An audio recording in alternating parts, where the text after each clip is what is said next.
À 13h08, Céline, l'actualité politique. Alors que Michel Barnier boucle ses consultations pour former son gouvernement, Emmanuel Macron était au Havre hier. Et le président s'est dit favorable à une réflexion autour de la mise en place de la proportionnelle aux élections législatives. Une réforme du mode de scrutin réclamée par de nombreuses personnalités politiques, en particulier pour surmonter les blocages nés des dernières élections.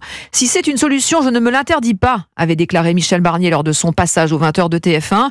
Arthur Delaborde, concrètement, quelle piste est sur la table pour introduire cette proportionnelle ? Eh bien, il existe en théorie de multiples méthodes de proportionnelle avec des modalités d'application très différentes.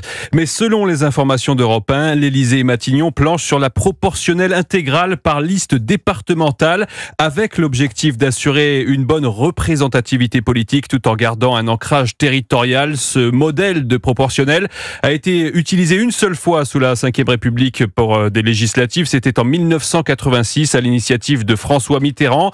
Concrètement, il n'y aurait plus de circonscriptions telles que nous les connaissons aujourd'hui. Les partis présenteraient des listes de candidats par département et récolteraient un nombre de sièges proportionnel au nombre de voix récoltées. Le scrutin serait à un seul tour et il y aurait un taux minimum, probablement 5% pour avoir des élus, ainsi qu'une prime à la liste arrivée en tête pour éviter une assemblée trop fragmentée. Car contrairement à ce que l'on entend beaucoup, ce mode de scrutin proportionnel ne réglerait pas forcément le problème d'absence de majorité absolue. Le risque d'instabilité, c'est d'ailleurs le grand reproche généralement fait à la proportionnelle. Les précisions d'Arthur Delaborde du service politique d'Europe 1.